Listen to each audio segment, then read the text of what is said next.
Terminologi yang paling sering diomongin seputar marketing itu kan brand. Dan kita udah bahas banyak banget episode tentang brand. Ini adalah salah satu dari sedikit terminologi yang universal banget, bukan cuma orang marketing, tapi orang awam juga suka ngomongin soal brand. Dan brand mempengaruhi banyak hal dalam bisnis gitu. Ini bikin produk jadi punya pembeda, jadi jaminan kualitas, identitas pengguna, mau bayar mahal, dan lain sebagainya. Bahkan produk-produk yang mirip pun kayak contoh Toyota sama Daihatsu itu juga dipengaruhi sama brand gitu. Atau bahkan produk yang speknya lebih rendah, Apple versus Samsung gitu ya, terus habis itu karena kekuatan brand bisa jadi punya performance yang berbeda di pasar. Halo, saya Ignatius Untung, selamat datang di Marketing.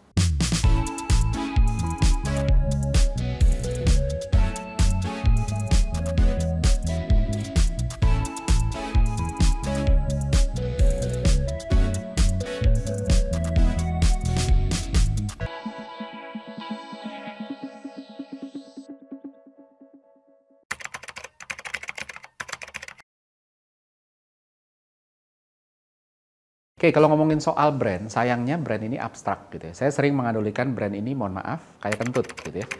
Unik, tiap brand itu beda. Kentut kan juga unik. Tiap orang tuh baunya beda, hasilnya nyata.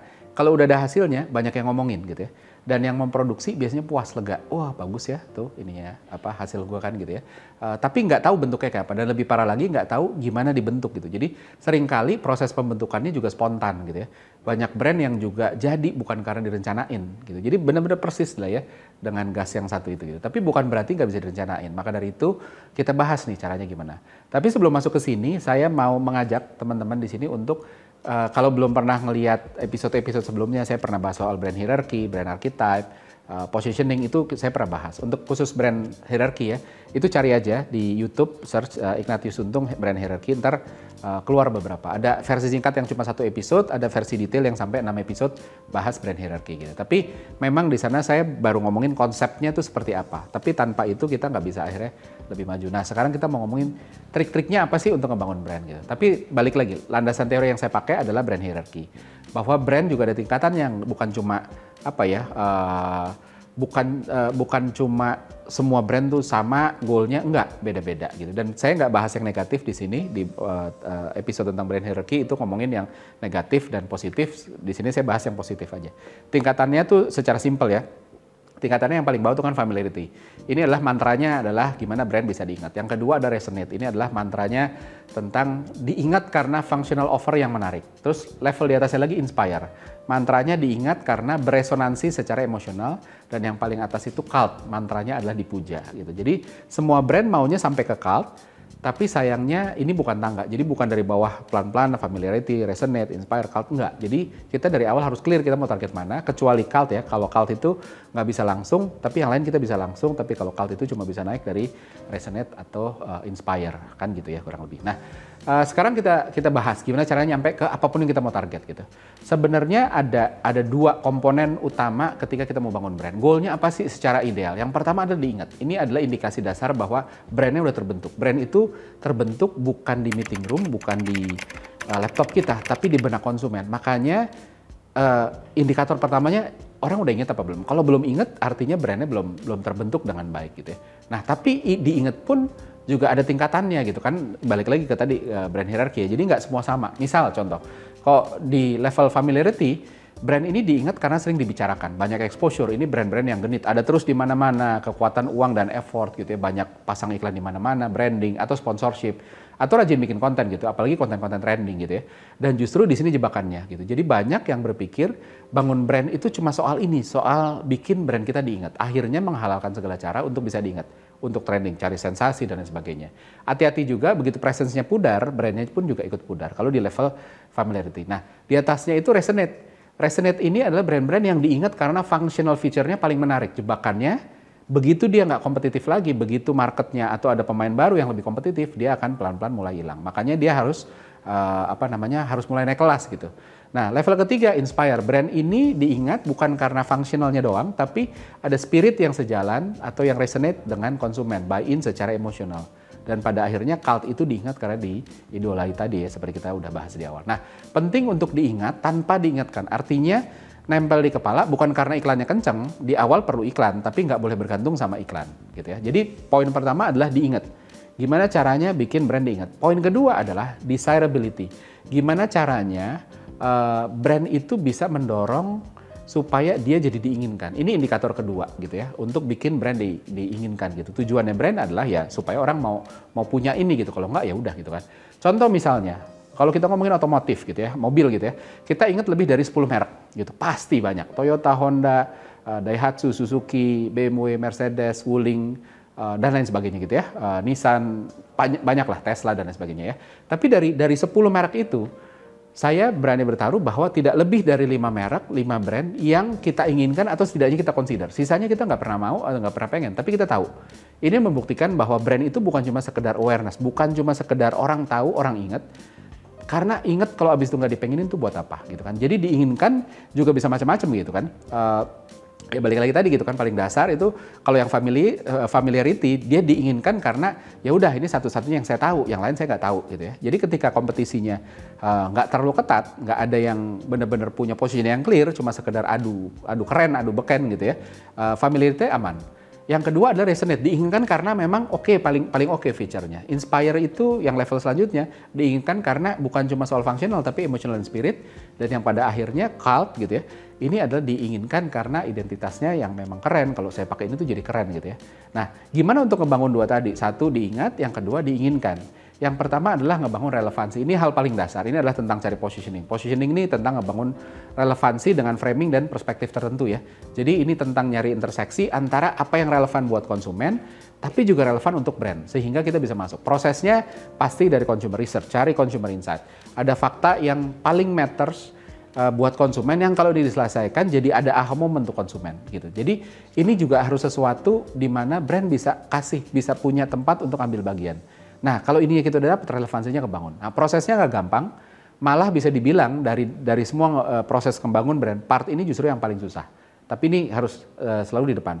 Perlu diingat, irisan ini menentukan kita bisa mendarat di mana sih di brand hierarki. Contoh misalnya, kalau kita ambil contoh sabun kecantikan. Fakta universalnya semua wanita pengen cantik. Lux ngambilnya bawanya ke level resonate. Dia bilang sabun kita mengandung bahan bla bla bla bla, bikin kulit halus dan lain sebagainya, bagai bintang. Walaupun ada sedikit emosionalnya, tapi mostly rasional. Terus habis itu Dove ini sama-sama dari perusahaan yang sama ya. Dove keluar dengan gaya yang berbeda, dengan strategi yang berbeda. Mereka bawa bukan cuma ke level resonate tapi ke inspire gitu ya. Dia bilang bahwa cantik itu nggak datang dari luar tapi dari dalam hati gitu. Seolah-olah Dove jadi nggak ada gunanya sebenarnya kalau dari dalam hati itu abis itu apa gunanya Dove gitu. Tapi balik lagi gitu kan, Dove ini memanfaatkan message effect. Jadi ada messenger effect, ada message effect. Messenger effect itu adalah efek bahwa sesuatu itu lebih diterima orang ketika yang ngomong siapa sih? Kalau yang ngomong orang yang dipercaya, orang yang punya kredibilitas, maka lebih didengarin. Nah, kalau message effect itu lebih kepada sesuatu didengerin karena memang emang ini benar. Jadi spiritnya bagus, spirit yang dibawa sama Dove ini bagus, sehingga orang berpikir kayak kalau ngomongnya bagus, prinsipnya bagus, harusnya produknya juga bagus. Itu yang mau dibangun gitu ya. Nah, jadi fakta yang sama dari universal yang bisa yang seperti tadi ya di sabun itu kan faktanya sama universal tapi bisa di framing secara berbeda gitu. Gimana dengan level lainnya? Cult bisa masuk dari resonate atau inspire gitu. Familiarity agak sulit ngebangun relevansi karena buat brand-brand yang nyasar familiarity yang penting orang inget aja, nggak peduli ingetnya karena apa, lebih karena inget karena teriak paling kenceng dan paling lama gitu ya. Gitu. Nah, penting juga kita untuk ngebangun kontekstual resonan gitu. Jadi ini tentang ngebangun narasi gimana produk ini jadi pilihan terbaik, terutama untuk level resonate ya, bikin kelebihan kita unggul. Contoh nanti mungkin bisa bisa googling di YouTube gitu ya, cari di YouTube itu iklannya Google Pixel 2. Itu tentang narasi over gitu. Jadi dia ngebangun narasi tentang saya bisa ini, bisa itu dan sebagainya. Kalau kita ngebayangin analogi penyanyi, ini adalah bangun relevansi ini adalah tentang nentuin angle dari mana segmen yang kita tuju yang mau diangkat, terus habis itu sasarannya, kalau misalnya kita sebagai penyanyi mau nyasar anak muda yang galau, jadi ini tentang narasi kayak apa sih story-nya mau dibawa gitu kan, dan gimana nih relevansi. Misalnya kalau targetnya anak muda galau, maka kita milih lagu-lagu galau, lagu-lagu patah hati. Itu misalnya kalau analoginya penyanyi.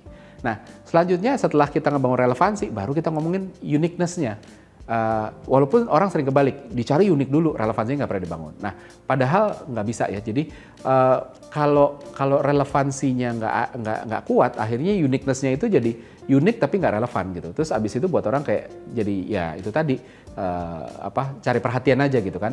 Maka dari itu penting banget buat kita berangkat dari relevansi atas dasar framing sama positioning yang tepat.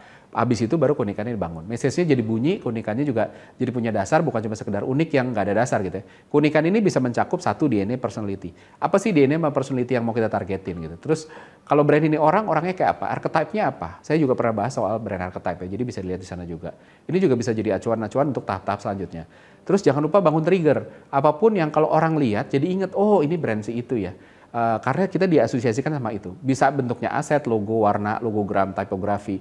Bisa juga brand association. Oh, kata-kata yang mau kita own. Oh, kalau misalnya contoh, kalau kita ngomong Volvo apa sih? Aman, kan gitu. Jadi itu brand association yang dibangun gitu ya.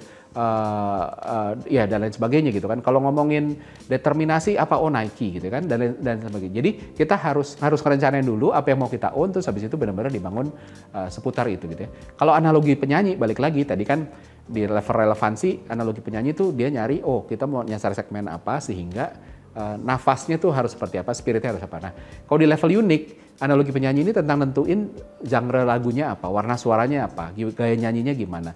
Kalau misalnya lu mau tadi lagu-lagu galau ya, kita mau gayanya Rosa atau Raisa atau yang lain. Nah, itu kayak gitu. Nah, setelah dua itu terjadi, baru kita masuk ke maintaining presence gitu. Masuk ke amplification, ini adalah tentang gimana brand kita presence-nya terjaga. Kalau nggak terjaga nanti orang kan nggak ingat gitu ya. Termasuk untuk fase-fase awal ketika lainnya belum terbentuk, kita juga harus harus mulai ngebangun presence tadi gitu. Channel amplification-nya apa sih?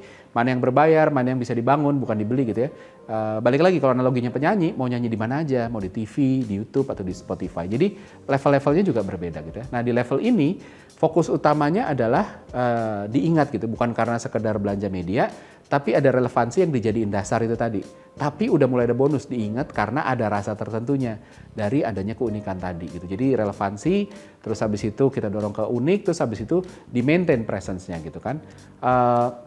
Nah, selanjutnya lagi adalah kita ngomongin soal experience gitu kan. Ini juga harus dibangun gitu. Ini tentang mastiin experience-nya smooth gitu ya. Prosesnya kita harus ngelakuin experience audit. Kita ngelihat dari ketika orang mulai lihat iklan kita, consider, cari-cari, beli, pakai, share, apa semuanya udah smooth. Apa yang bisa diperbaiki lagi? Perbaiki yang masih bisa diperbaiki gitu ya. Contoh kalau kita ngomongin Apple, iklannya udah bagus, impresif, produknya oke.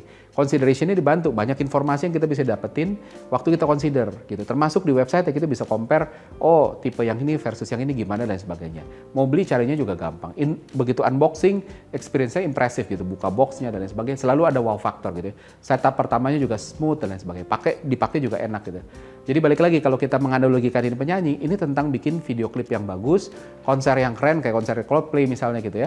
Performance-nya juga konsisten antara janji di awal dengan realita gitu. Jadi kalau artis-artis penyanyi ya kan ada ya yang direkamannya bagus, begitu konser kok suaranya kok nggak bagus ya. Nah ini tentang ngejaga experience tadi. Nah, selanjutnya lagi baru kita ngebangun emotional flavor. Ini tentang nebelin keunikan. Masukin spirit-spirit yang sejalan sama DNA dan personality di awal gitu. Napas sama narasinya kayak apa, tone and manner-nya kayak apa. Kalau analogi penyanyi gitu ya, Coldplay ini juga kan bukan cuma sekedar bisa nyanyi bagus, bukan cuma lagunya enak, tapi Coldplay juga mengusung spirit inklusif gitu ya. Padahal nggak ada hubungannya nyanyi sama spirit inklusif gitu. Di sini sering ada debat nih di kantor, aduh atasan bilang nggak perlulah spirit-spirit kayak gitu, nggak ada hubungannya sama sales gitu ya. Dalam jangka pendek emang nggak ada, tapi ini yang ngebedain Coldplay dengan band lain yang cuma sekedar bisa nyanyi bagus, nyanyinya bagus, suaranya enak gitu ya, tapi ketika nggak ada spirit itu habis itu nggak ada rasa. Apple sama smartphone juga sama gitu ya. Apple ini punya spirit, bukan cuma sekedar jualan spek dan feature gitu. Liverpool kalau klub bola ya, itu jualan dengan spirit you'll never walk alone gitu kan. Klub lain nggak ada yang punya itu. Jadi cuma ya udah mainnya bagus, punya pemain bintang dan sebagainya. Gitu. Pemimpin negara, pemimpin daerah juga ada yang punya spirit yang abis itu jadi punya rasa, ada yang sekedar oh ya dia bisa kerja aja. Jadi emang beda-beda. Nah, selanjutnya adalah social compliance gitu. Ini tentang bangun bukti sosial bagaimana produk ini disukai sama banyak orang. Kasih channel yang untuk orang nunjukin mereka happy dan bangga pakai produk ini. Dan dikasih wadah supaya yang belum pakai bisa lihat. Kalau resto, foto public figure yang pernah makan di sana contohnya gitu. Atau kalau e-commerce tuh review gitu. Tapi bahkan bentuknya bisa jadi content marketing, UGC, konsumen yang bikin. Atau sesimpel merchandise yang keren yang nunjukin orang bangga pakai itu. Kalau analoginya penyanyi, amplifikasi dari euforia rebutan tiket konser sampai amplifikasi dari serunya konser itu ini yang berpengaruh di sana. Yang terakhir adalah premium effect. Ini adalah tentang ngebangun price insensitive dari user. Kalau di BHT, Brand Health Track, pertanyaannya adalah seberapa masih mau pakai brand ini kalau harganya lebih mahal. atau seberapa masih mau pakai brand ini kalau diskonnya nggak ada gitu. Ini tentang pembuktian paling sah dan tak terbantahkan bahwa brandnya emang udah kuat.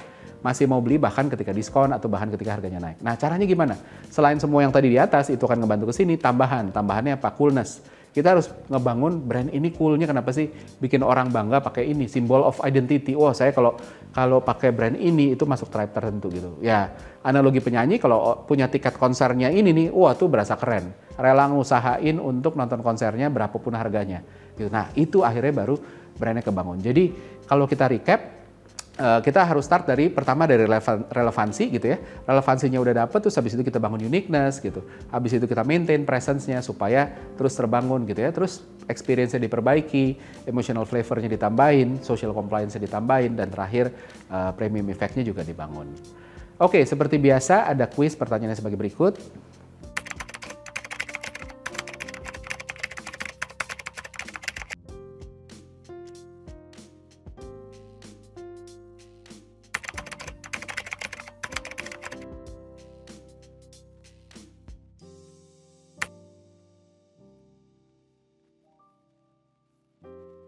Pemenang dari episode kali ini bisa dilihat di episode selanjutnya. Maka dari itu selalu saksikan Marketing di Marketers TV. Saya Ignatius Untung, pamit undur diri.